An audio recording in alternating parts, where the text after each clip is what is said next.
మాట్లాడదాం. అంటే very lucky. ముందు డిసెంబర్ చాలా హెల్దీగా ఉంది, జనవరి కూడా ఇలాగే ఉండాలి.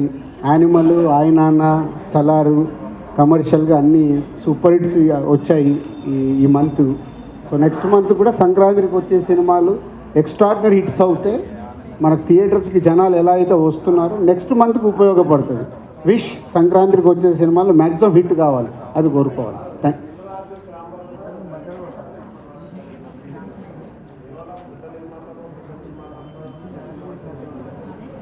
ఎందుకు జరగదు? ప్రతి మీటింగ్లో జరగదు. నిర్ణయాలు ఏం జరగవు. నిర్ణయాలు ఏంటి? ఉన్న అయింది 4 నెలలు. 4 నెలలు అద్భుతాలు చేయడానికి ఏమన్నా నేను సీఎంనా? కాదుగా. నేను సంతకం పెట్టగానే జరగడానికి. నేను జస్ట్ ఛాంబర్ ప్రెసిడెంట్. జరిగిన 4 మీటింగ్లు హెల్తీగా జరుగుతాయి. సార్, మీరు మామూలుగా మీ హ్యూమిలిటీతోనో లేకపోతే మీ సంస్కారంతోనో నేను ఎవడు దిల్ రాజు అయినా సీఎం అని మాట్లాడుతున్నారు, కానీ బట్ సినిమా ఇండస్ట్రీలో ఏ ఆఫీస్కి వెళ్ళినా దిల్ రాజు గారు ఏమన్నారు, దిల్ రాజు గారు ఏం అనబోతున్నారు, దిల్ రాజు గారు ఏం అనొచ్చు, దిల్ రాజు గారు ఏమంటే మనం ఏ రకంగా ముందుకు వెళ్ళొచ్చు, ఇలాంటి వాటి మీద చర్చలు జరుగుతున్నాయి. వాటికి మేము ప్రత్యక్ష సాక్షులు. నన్ను ఇప్పుడు 43K ఎక్కిచ్చేసారు.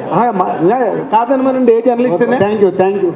మీకు మీ అందరికి నా పైన అంత రెస్పెక్ట్, గౌరవం ఉన్నందుకు థ్యాంక్ యూ. మీరు ఇందాక చెప్పిన దానిలో నాకు ఆవిడ జర్నలిస్ట్ని అడిగారు, మీరు నువ్వు ఏ సినిమాకి ఎక్సైట్ అవుతావు టికెట్ తీసుకోవడానికి అని. వాళ్ళు ఎవడైనా సరే బిగ్ బడ్జెట్ పెద్ద హీరోలకే వెళ్తారు. అంటే ఈ మేరకి తక్కువ సినిమాలకి కొంచెం వెనక్కి జరగడానికి అవకాశం ఉంది. అలా ఉండదు. అంటే జనరల్గా మన మైండ్ సెట్ ఎలా ఉంటుంది? నేను ఇప్పుడు మన సలార్ ఉంది, నిద్రపోకుండా 1 గంటకి సినిమాకి వెళ్ళాలి శ్రీరాములకి. మనకి ఎగ్జైట్మెంట్ ఉంటుంది. సో పెద్ద సినిమాలు వచ్చినప్పుడు ఆ సినిమా చూసేయాలని యాంగ్జైటీ ఉంటుంది. సో దాని తర్వాత కూడా మంచి సినిమాలు చూస్తూనే ఉంటాం. సంక్రాంతికి ఒకటే సినిమా కాదు, 4 సినిమాలు ఆడతాయి. ఒక్కొక్క ఇయర్ 4 సినిమాలు సూపర్ హిట్లు అయినాయి, సూపర్ హిట్లు అయిన ఇయర్లు కూడా ఉన్నాయి. ఫస్ట్ దేనికి వెళ్తాము? దేనికి క్రౌడ్ పుల్లింగ్ ఉంటుంది, దేనికి టికెట్ల డిమాండ్ ఉంటుంది, దాన్ని బట్టే థియేటర్లు ఫైనల్ అవుతుంది. సార్, ఒక క్వశ్చన్. అది మీ స్టోరీ, నా స్టోరీ కాదు. నాకు తెలియని స్టోరీ కొత్తగా చెప్తున్నా. ఎక్కడ దాదాపు 60 crores ప్లస్ ఉంది గ్రాస్. సలార్కి 100 రూపీస్ పెంచారు. రేపు సంక్రాంతికి ఏ సినిమాల మీద పెంచే అవకాశం? ఇందాక అన్నాను కదా, ఏ సినిమాకు నువ్వు డిమాండ్కి వెళ్తావు? ఆన్సర్ ఏ సినిమా నువ్వు డిమాండ్కి వెళ్ళాలనుకున్న సినిమాకే టికెట్ రేట్ పెరుగుతుంది. వేరేది పెరిగితే అమ్మ ఆగమ్మా నెక్స్ట్ వీక్ చూస్తామండి. సార్, మీరు కాంట్రవర్సీగా ఎలా మూవీ నేమ్స్ చెప్పరో మేము కూడా అలాగే చెప్పాం సార్. రెవెన్యూ చూడటానికి కాస్ట్ పెరుగుతుంది కదా. మీరు నన్ను అడుగుతారేంటి సార్? నాకేం సంబంధం? ఛాంబర్ కాదు, ఇండివిజువల్గా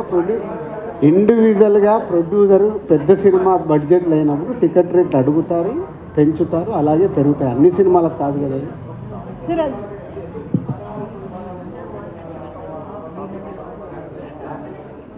అది ఆనవాయితీ కదా. ఇవాళ కొత్తగా ఏంది మారమంటే మారదు కదా, ఆనవాయితీ జరుగుతూనే ఉంది కదా. గవర్నమెంట్ ఇస్తే పెరుగుద్ది. 2 స్టేజ్లలో ఇచ్చారుగా సలార్కి. అలాగే పెద్ద సినిమాలకు పెద్ద బడ్జెట్ ఉన్నప్పుడు రెవెన్యూస్ మీద పెరుగుతూ ఉంటాయి. 3 వారాలు అయిపోయింది కదా. 3 వారాలు రెవెన్యూ రావడం ఈ రోజుల్లో మహా అద్భుతం. మళ్ళీ తర్వాత సలార్కి ఆప్షన్ ఉండాలి కదా. సలార్కి 3 వీక్స్కి మళ్ళీ సంక్రాంతి సినిమాలు ఉంటాయి కదా. వెయిటింగ్. మా మినిస్టర్ గారు వెంకటరెడ్డి గారు చెప్తా అన్నారు, అపాయింట్మెంట్ తీసుకొని అప్పుడే. మొన్న జరిగిన మీటింగ్లో మంత్రి గారితో ఏం లేదు. ఫస్ట్ అంటే గవర్నమెంట్ ఫామ్ అయింది కాబట్టి ఇండస్ట్రీ నుంచి వారిని వెళ్ళి కలిసి సీఎం గారు అపాయింట్మెంట్ తీసుకోమన్నాము. తీసుకుంటే అప్పుడు ఇండస్ట్రీకి ఉన్న ఏంటి అనేది సీఎం గారికి చెప్పినప్పుడు సీఎం గారు మంత్రి గారు మాట్లాడుకొని ఇండస్ట్రీకి సంబంధించిన ఏదైనా డిస్కస్ చేస్తారు. Okay, thank you.